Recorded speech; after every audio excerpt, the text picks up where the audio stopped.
Hey, welcome back to ATL Day Ones. I am Tenitra, that's Jarvis, and we appreciate you guys rocking with us. And you know what? We're going to talk about what is good in Atlanta sports always. We'll tell you a little bit of bad and the ugly as well, but we try to keep it positive here on ATL Day Ones. And you know what? If you want to hear about all the positive talk and even the keep it real talk about sports in Atlanta, check us out on YouTube. Make sure you subscribe to our channel and check out everybody on the Locked On Sports Atlanta Network. And be sure to leave us a 5-star review if you like what we're doing. If you feel like it's good, then let us know that you love what we're doing. And of course, also check us out on any and every platform where you check out your podcast. Now, a lot of you guys checked in with us this weekend as we took our very first road trip for the show up to Flowery Branch. It was day 2 of training camp that we had an opportunity to speak with Coach Arthur Smith, Desmond Ritter, and several of the others in the class of 2022. Thought everything went well. Definitely, it was exciting to be back up there.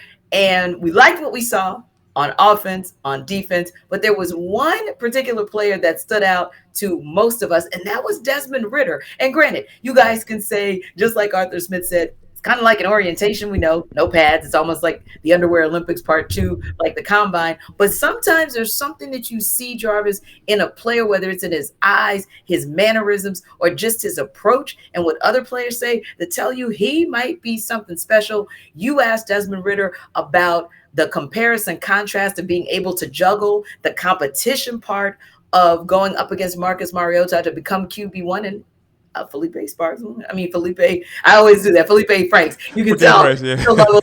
But anyway, Felipe Franks. And so he, acknowledged and says he has respect for them. But ultimately, you asked him a great question about how he balances that competition and still vying for QB1. And I also asked him a little bit about, hey, how do you course correct? You talk about course correcting for your guys, but how do you do it for yourself? Great answers to both questions that tell us, Jarvis, the Falcons might just have that guy.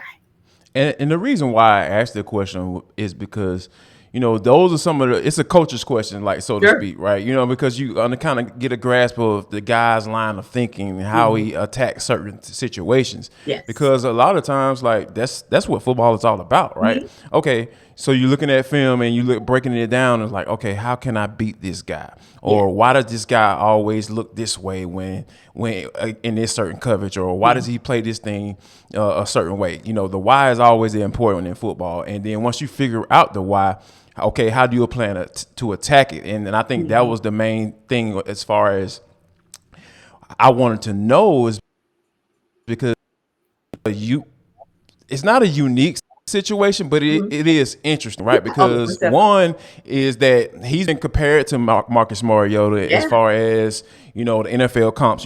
When guys go into the draft, everybody always say, okay, well, who does he remind you of? Right. And a lot of people said Marcus Mariota. That was one of the first things that concerned me. But, and I think thank goodness now it's shifting to comparisons to Russell Wilson, but yeah. You hope Russell Wilson, I know that he was drafted in the 3rd round. He's drafted in the 3rd round. Okay. But, hopefully once he gets on the field that those comparisons start to come through Russell. But, I think that's one thing that, you look at as being compared to him. And then, and these are Desmond Ritter's words that, hey, he looked up to Marcus Mariota. So, and I think that that's something that speaks to, how unique this situation is too. And you got somebody that you're being compared to. You got somebody that you say you look up to. And you got somebody that's saying you're trying to take his spot. Yeah. So how do you attack that? And then I think the first word that came out of his mouth was respect. And I think that shows the maturity, that you have in Ritter. And I think that was one of the huge things that kind of stood out to Arthur Smith and Terry Fontenot that maybe that warranted them to pick him as the 74th overall pick. So I think that when you put all of those factors into play, I totally get it. Like, and I even said that, when we were talking out there after he spoke, I was like, I understand. I get it. Yeah. I understand why they drafted that guy, because he says all the right things and he has an answer for certain things. Because, sometimes if guys kind of fumble through certain things, you're like, oh, okay. Especially as a quarterback, because that's one of the guys on the field that always has to be on point. Yeah. And, and you talked about how, being in the huddle and and making sure you're calling plays, you're not fumbling through the play call. I'm like, all right, like if you don't know who the dog, what the play is, like how we gonna doggone execute on the field, Right. So I think that with with Ritter and how he attacks situations, and I'm not sitting up here saying he's gonna be Russell Wilson. That's not what I'm Right. saying. Right. What I'm saying is that this guy has all of the tools Mm-hmm. to be the best player that he can be. Right. That the best player that the Falcons drafted to be. Let me say that. Yeah.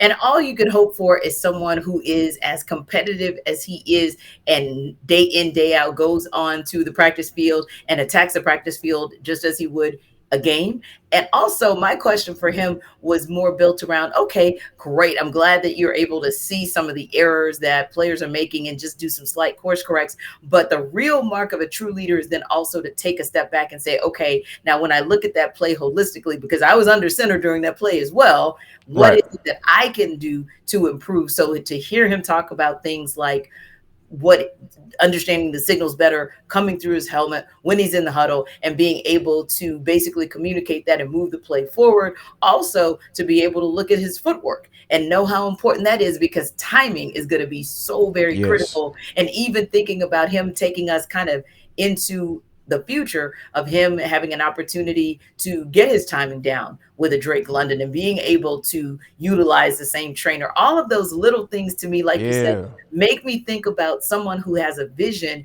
for the holistic approach. And even if you thought that he was being big and bold and kind of braggadocious, saying that he's not going to stop and he's not leaving the Falcons until he gets a ring. No, that's the kind of attitude you want somebody to have. That's what you want him to have, because You I'm gotta be going to say, semi crazy, right?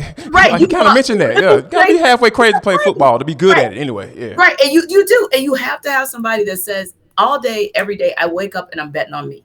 And that's what I walked away feeling like. Desmond Ritter is going to bet on himself every time. And I'm never mad at a person who wants to bet on themselves. Another thing that I kind of saw in him, and it's something that I've been playing around with really since we started our postseason off-season Hawks talk, but we then kind of morphed it into some conversation with the Falcons as well, because they both kind of have the same challenge, and that is the question of whether or not they have enough dogs on the squad to be able to also have you shaking in your boots when you see them coming, right? Right. As Right. time wears on, once the Falcons really start to get their rhythm on both sides of the ball. So I asked that question of you. I don't know necessarily that he's a screamer when he talks loudly, but we don't know if he was a screamer or a cursor. He looks like he might talk a little trash, but I see something in him, Jarvis, that tells me, we know CP's got some dog in him. If anybody's listened to Drake London, we know he's got some edge there too, got a little chip on that shoulder. I think I saw a little something in Desmond Ritter that might make me think he's got some dog. Yeah. Yeah. It's there. It's definitely there. You see it. You see why he was so successful at Cincinnati. You Yes. see the leadership skills. The guys. Not only it's not only one thing to have leadership skills, right? Yeah. It's another thing to be able to lead other guys. Mm-hmm. Guys that your peers, because Yeah. essentially, technically, you're on the same level, right? We're Mm-hmm. equals. We're teammates. We both on this team, and we're signed to contracts and Right. everything like that. But we all know there's a tier system. Mm-hmm. And then for guys to know what that tier system is and still be Mm-hmm. willing to follow you as the quarterback, I think Yes. that says something. And because that says something about who you are as a man. Mm-hmm. Not, and I think that you saw the man too a little bit Yes. more when I asked him. Because he's a father. Mm-hmm. He just he had his baby and everything, and I asked him what being a father, like what has that taught you that you can Mm-hmm. possibly apply to the field. And he Yeah. said the first thing that came out of his mouth, boom, patience. Patience. And I was just like, yes, you get it, my man. Not only just from being a father, Yeah. but on the field and having to deal with the offensive line that's not the best once he Mm-hmm. gets out there on the field. Like, what are you going to do if Jalen Mayfield is a starting left guard and you know exactly that he was supposed to pick up that guy and he didn't? Like, what are you going to do? You can't just go, like, you got to look at him. Sometimes you got to look at him like he's your child and be like, I can't cuss you out.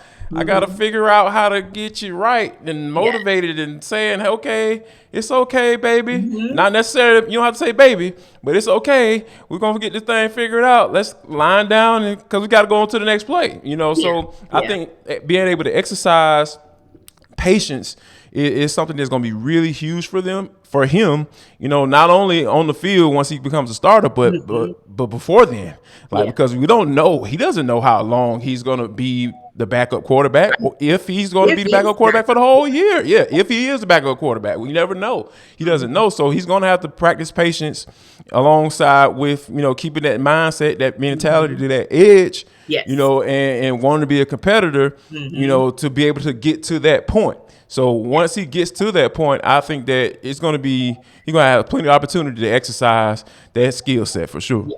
And you know who has not lost their edge for competing? Albert Pujols will tell you what he showed us in his competitive nature that never dies. And for the culture, come back on the other side. It's ATL Day Ones with Tenitra and Jarvis.